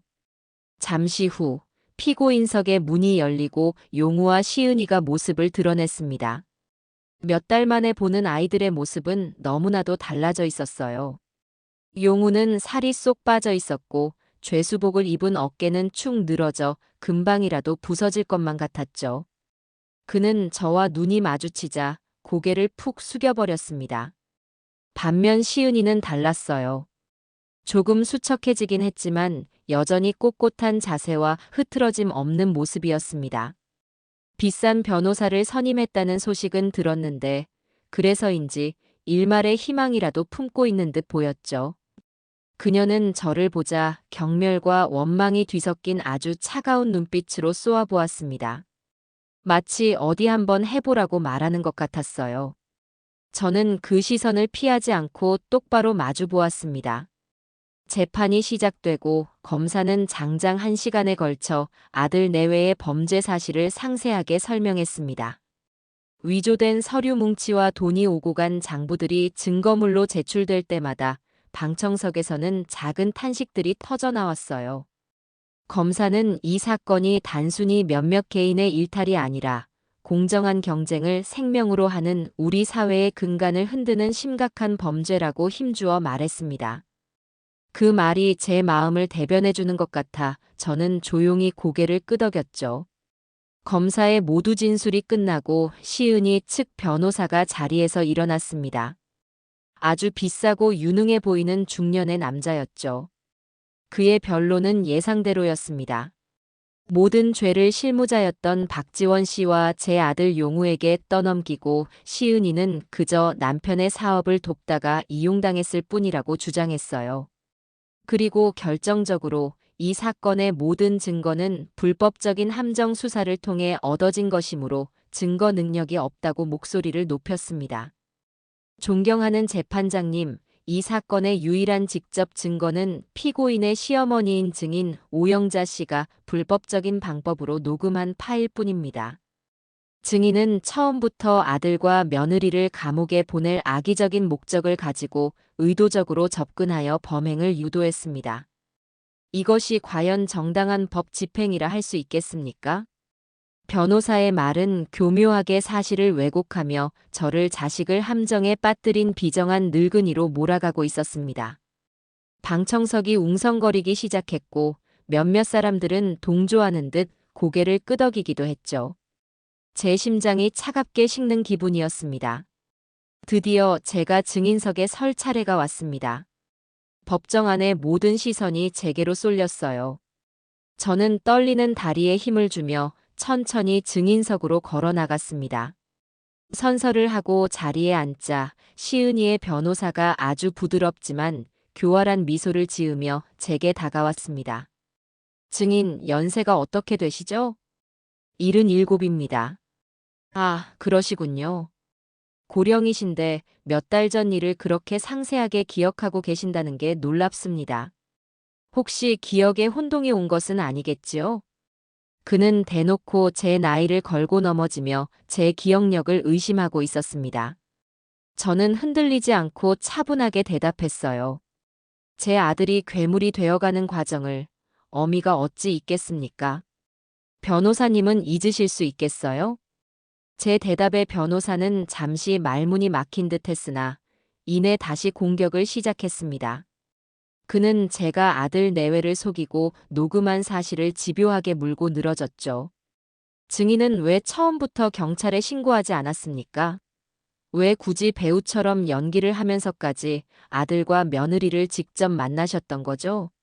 처음부터 그들을 망신 주고 감옥에 보낼 생각이었던 것 아닙니까? 그의 질문에 법정 안의 모든 사람들이 저를 주목했습니다.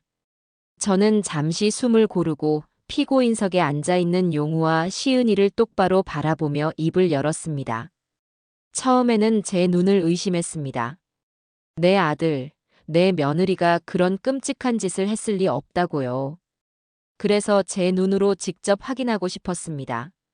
그리고 만약 그것이 사실이라면 법의 심판을 받기 전에 제 입으로 그 아이들에게 그만둬라.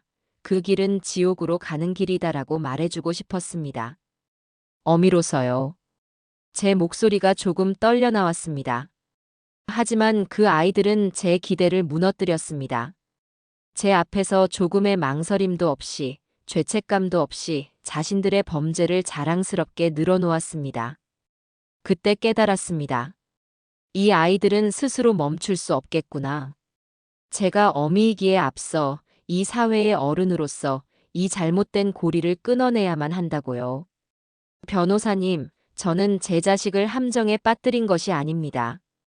더 깊은 수렁으로 빠지기 직전에 제 손으로 그 아이를 건져 올린 것입니다. 설령 그 끝이 감옥이라 할지라도요. 제 진술이 끝나자 법정 안에는 무거운 침묵이 흘렀습니다. 변호사는 더 이상 제게 질문하지 못했죠. 제 진심이 조금이나마 전해진 것일까요? 재판의 마지막 날 용우가 증인석에 섰습니다. 시은이의 변호사는 용우가 모든 것을 주도했다고 몰아갈 생각이었겠지만 용우는 그들의 각본대로 움직여주지 않았어요. 그는 모든 혐의를 인정했습니다. 그리고 재판장이 아닌 저를 바라보며 이야기를 시작했습니다. 저는 괴물이었습니다. 돈에 눈이 멀어 다른 사람의 눈물을 외면하고 제 양심을 팔았습니다. 매일 밤 악몽을 꾸었고 하루하루가 지옥 같았습니다. 멈추고 싶었지만 제 스스로 멈출 용기가 없었습니다. 용우의 목소리는 눈물로 젖어 있었어요. 그는 흐르는 눈물을 닦지도 않은 채 말을 이어갔습니다. 그런 저를 어머니께서 멈춰주셨습니다. 세상 모든 사람이 저를 손가락질해도 저는 할 말이 없습니다. 하지만 어머니께서 저를 고발해 주시지 않았다면 저는 평생을 그 지옥 속에서 빠져나오지 못했을 겁니다. 어머니, 죄송합니다. 그리고 정말 감사합니다. 용우는 결국 오열하며 고개를 숙였습니다. 법정은 숙연해졌고 방청석 여기저기서 훌쩍이는 소리가 들려왔어요. 시은이는 그런 용우를 보며 기가 막힌다는 듯 혹은 배신감에 찬 듯한 표정으로 입술을 깨물고 있었죠. 아들의 그 눈물 어린 고백이 시은이, 즉 변호사가 공들여 쌓아 올린 모든 거짓말들을 한순간에 무너뜨리고 있었습니다. 그 순간만큼은 용우가 제가 알던 착하고 정직했던 아들의 모습으로 돌아온 것 같아 저도 차마 흐르는 눈물을 참을 수가 없었습니다. 길고 지루했던 몇 달간의 재판이 드디어 끝나는 날이었습니다. 선고 공판이 열리는 법정 안은 그 어느 때보다 많은 사람들로 가득 차 있었죠.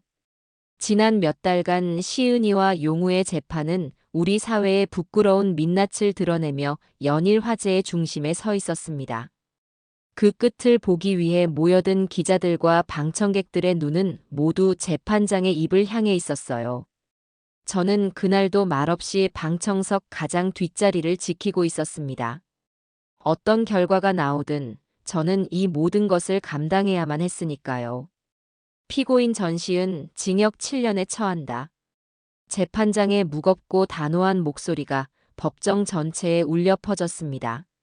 상습적이고 계획적인 범행으로 사회에 끼친 해악이 크고 재판 과정에서 전혀 뉘우치는 모습을 보이지 않은 점이 양형에 고려되었다고 했습니다.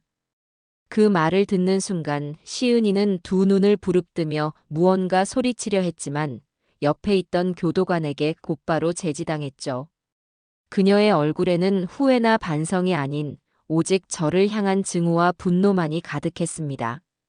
피고인 박용우, 징역 2년에 집행유예 3년을 선고한다. 다음으로 제 아들의 이름이 불렸습니다. 재판장은 용우가 범행에 가담한 사실은 명백하지만 모든 사실을 자백하고 깊이 뉘우치고 있는 점, 그리고 이 사건의 전모를 밝히는데 결정적인 역할을 한 점 등을 참작했다고 설명했어요. 용우는 선고를 듣는 내내 고개를 들지 못했습니다. 그저 두 손을 모은 채 자신의 죄의 무게를 온몸으로 감당하고 있는 듯 보였죠. 시은이는 자신과 너무나도 다른 남편의 형량을 듣고는 결국 이성을 잃고 제게 악을 쓰기 시작했습니다. 오영자, 너 때문에 내 인생이 망했어. 내가 너를 절대 가만두지 않을 거야. 그녀의 저주 섞인 외침이 법정을 가득 메웠지만 제 마음은 이상하게도 잔잔했습니다. 저는 그저 가여운 눈으로 그녀를 바라볼 뿐이었죠. 교도관들에게 끌려나가면서까지 저를 노려보던 시은이의 눈빛을 마지막으로 길었던 재판은 완전히 끝이 났습니다. 정의의 대가는 혹독했지만 그것은 그들이 스스로 선택한 길이었습니다. 재판이 끝나고 며칠 뒤 민준 군이 환한 얼굴로 저를 찾아왔습니다. 그의 인터넷 신문 진실의 눈은 이번 사건을 심층 보도하면서 일약 스타덤에 올랐다고 해요. 대기업에서 광고 제의가 들어오고 후원금도 답지해서 이제는 어엿한 탐사보도 전문 매체로 자리 잡게 되었다고요. 그는 제 손에 작은 감사패를 쥐어주었습니다. 이건 할머니 거예요. 저희 회사의 영원한 명예 기자상이랄까요? 할머니의 용기가 없었다면 저희도 그리고 이 사회도 이만큼 나아가지 못했을 겁니다. 민준 군의 말에 저는 멋쩍게 웃으며 손사래를 쳤습니다. 내가 한 일이 뭐가 있다고. 다 자네 같은 젊은이들이 애써준 덕이지. 아니에요. 할머니는 저희에게 진실을 마주할 용기를 주셨어요. 앞으로도 저희는 할머니께서 보여주신 그 용기를 따라서 세상의 어두운 곳을 계속 비출 겁니다. 우리는 따뜻한 차를 마시며 한참 동안 이야기를 나누었어요. 민준 군은 벌써 다음 취재 계획으로 눈을 반짝이고 있었습니다. 그의 지치지 않는 열정을 보며 저는 문득 한 가지 생각을 떠올렸습니다. 재판이 끝나고 저는 법원으로부터 범죄 수익 환수금의 일부를 신고 포상금으로 받게 되었어요.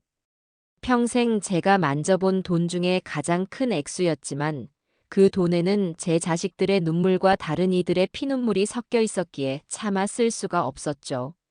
민준 군, 나 이 돈으로 작은 재단을 하나 만들고 싶네. 재단이요? 그래. 돈이 없어서 힘이 없어서 꿈을 포기해야만 했던 김서연 학생 같은 아이들을 위한 재단 말이야. 내 며느리가 더러운 돈으로 아이들의 꿈을 짓밟았다면 나는 이 돈으로 아이들의 꿈을 다시 심어주고 싶어. 더러워진 돈을 깨끗하게 만들 수 있는 방법은 그렇게 쓰는 것밖에 없을 것 같네. 제 말에 민준 군은 잠시 말을 잃더니 이내 존경의 눈빛으로 저를 바라보며 말했습니다. 할머니 정말 대단하세요. 좋습니다. 재단을 만드는데 필요한 법률적인 절차나 행정적인 도움이 필요하시면 언제든지 저에게 말씀하세요. 제가 발 벗고 돕겠습니다. 그렇게 제 인생의 마지막 과업이 새로 생겨났습니다. 더러운 돈의 기억을 희망의 씨앗으로 바꾸는 일. 그것은 어쩌면 제 스스로를 구원하는 일이기도 했습니다. 한편 집행유예로 풀려난 용우는 집으로 돌아오지 않았습니다. 대신 삐뚤빼뚤한 글씨로 쓴 편지 한 통이 제게 도착했죠. 어머니께. 저는 어머니를 뵐 면목이 없는 죄인입니다. 지금의 저로서는 감히 어머니 앞에 설 용기가 나지 않습니다. 조용한 시골 마을의 봉사단체에서 지내며 제 죄를 씻고 새로운 사람으로 태어나는 시간을 갖겠습니다. 평생을 속죄하는 마음으로 살겠습니다. 부디 어머니는 건강하셔야 합니다. 죄 많은 아들 용우 올림. 편지를 읽는 내내 눈물이 흘렀지만 저는 아들을 원망하지 않았습니다. 스스로의 힘으로 일어서려는 아들의 노력이 오히려 대견하게 느껴졌죠. 저는 편지에 적힌 주소를 들고 며칠 뒤 아들을 찾아 나섰습니다. 아들이 지내고 있다는 봉사단체는 산속 깊숙한 곳에 자리한 장애 아동들을 돌보는 작은 시설이었어요.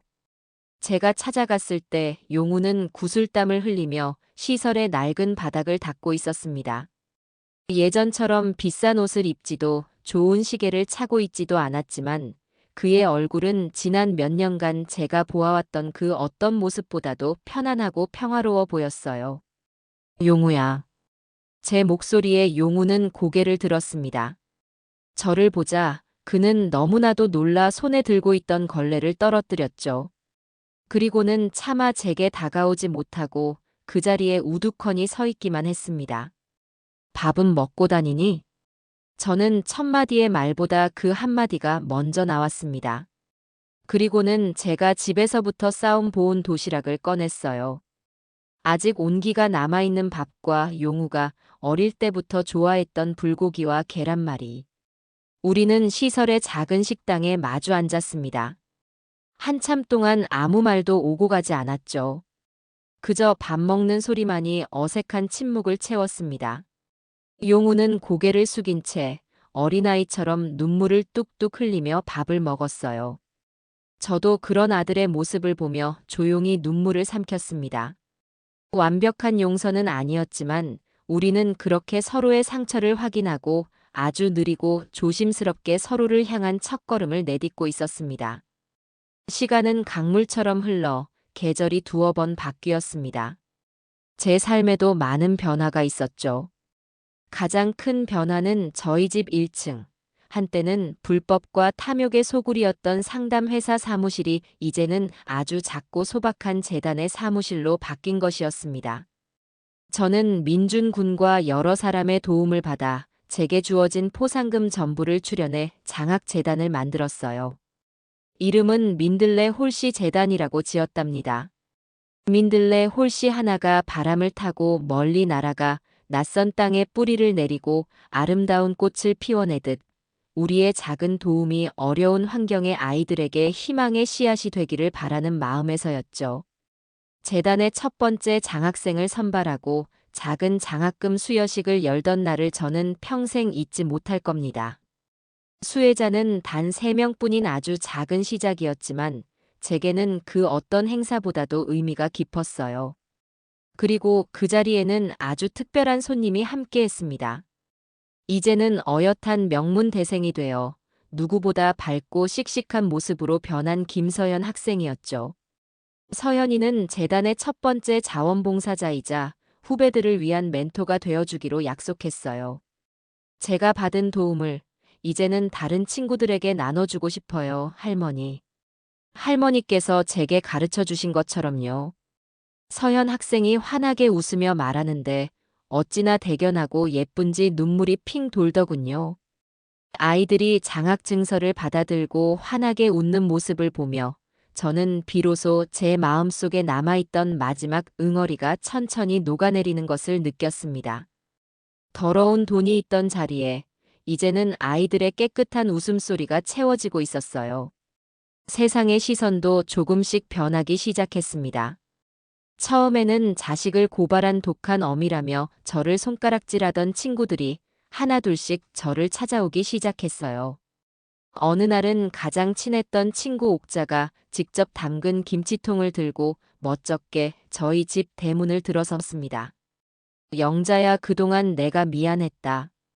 네 속이 오죽 썩어 문드러졌을꼬. 우리가 생각이 짧았어. 네가 얼마나 힘들었는지도 모르고. 옥자는 제 손을 잡으며 진심으로 사과했어요. 저는 아무 말 없이 그녀를 안아주었습니다. 그 뒤를 이어 다른 친구들의 발걸음도 이어졌죠. 어떤 친구는 갓 쪄낸 떡을 가져오고 어떤 친구는 그저 말없이 제 옆에 앉아 함께 텔레비전을 보다 가기도 했습니다. 한동안은 기자들 때문에 사람 만나는 것이 두려웠는데 제 집 거실은 다시 친구들의 따뜻한 온기와 유쾌한 웃음소리로 채워지기 시작했어요. 그 평범하고 소중한 일상이 제 깊은 상처를 조금씩 아물게 해주고 있었습니다. 그러던 어느 날 제게 편지 한 통이 배달되었습니다. 발신인을 확인하는 순간 제 심장이 쿵 내려앉았죠. 교도소에서 온 편지, 바로 시은이에게서 온 것이었습니다. 저는 잠시 망설이다 떨리는 손으로 편지를 개봉했어요. 편지의 내용은 제 예상과 다르지 않았습니다. 그 안에는 단 한 줄의 사과나 반성도 없었어요. 오직 저에 대한 원망과 저주, 그리고 언젠가는 반드시 복수하겠다는 악의에 찬 다짐만이 빼곡하게 적혀 있었죠. 당신 때문에 내 인생은 끝났어. 하지만 명심해. 이걸로 끝났다고 생각하면 큰 오산이야. 나는 여기서 절대 무너지지 않아. 그리고 언젠가 반드시 당신에게 오늘을 후회하게 만들어줄 테니까.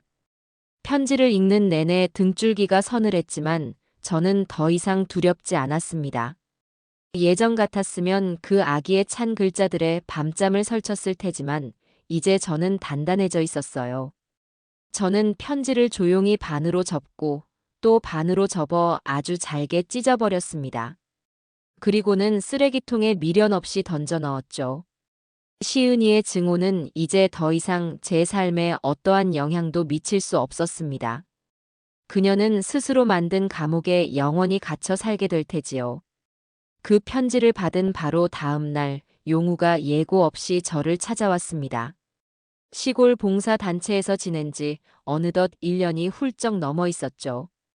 햇볕에 그을린 얼굴은 더 건강해 보였고 눈빛은 예전과 비교할 수 없을 만큼 차분하고 깊어져 있었습니다. 어머니, 잘 지내셨어요? 그럼 잘 지내고 말고. 너는 어떠냐? 일은 할 만하고. 네. 얼마 전에 저희 시설의 정식 직원으로 채용되었어요. 아이들 상담해주고 행정 업무도 돕고 있어요. 제가 망쳐버린 인생, 다른 사람들을 위해 봉사하면서 조금이나마 갚아나가려고요. 용우는 이제 더 이상 과거에 얽매여 괴로워하지 않았습니다.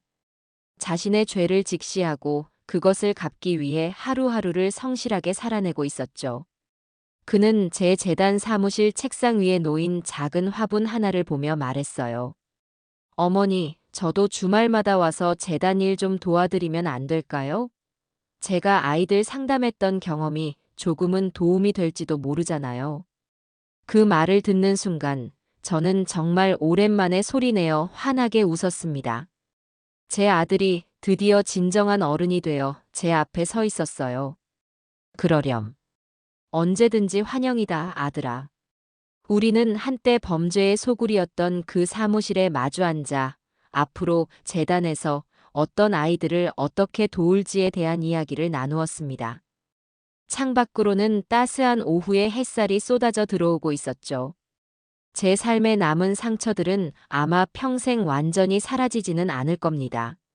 하지만 그 흉터들은 이제 더 이상 저를 아프게 하지 않아요. 오히려 그것은 제가 얼마나 치열한 싸움을 싸워냈는지, 그리고 그 끝에서 무엇을 지켜냈는지를 증명하는 자랑스러운 훈장이 되었습니다. 제 옆에는 든든한 아들이 함께하고 있었고, 제 앞에는 이제 막 피어나는 아이들의 희망이 가득했으니까요. 그걸로 충분했습니다. 정말로 충분했어요. 물론 제 삶에 남은 흉터가 완전히 사라지지는 않을 겁니다. 문득문득 바람이 불어올 때마다 시큰거리는 상처처럼 아들을 제 손으로 밀어 넣었던 그날의 기억과 며느리의 저주 섞인 마지막 눈빛이 떠오를 때도 있겠지요. 완벽한 해피엔딩이라는 건 어쩌면 동화책에나 나오는 이야기일지도 모릅니다. 하지만 괜찮습니다. 저는 이제 압니다. 상처 위에 새살이 돋아나듯 절망이 있던 자리에 새로운 희망이 피어날 수 있다는 것을요. 제 이야기는 여기까지입니다. 이 길고 아픈 이야기를 끝까지 들어주신 여러분께 진심으로 감사드립니다. 이제 마지막으로 여러분의 지혜로운 생각들을 조심스럽게 여쭙고 싶어요. 제가 제 아들을 직접 경찰에 신고했던 그 순간, 만약 여러분이 저였다면 과연 어떻게 하셨을까요? 저의 선택이 옳았다고 생각하시나요? 아니면 그래도 어미로서 자식을 끝까지 품었어야 했다고 보시나요?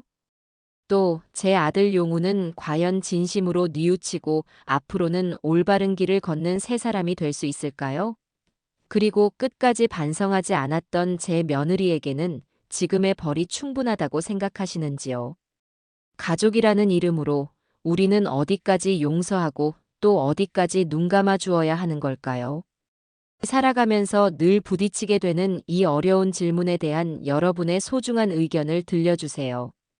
댓글 하나하나 꼼꼼히 읽어보며 저 역시 앞으로의 삶을 어떻게 살아가야 할지 배우겠습니다.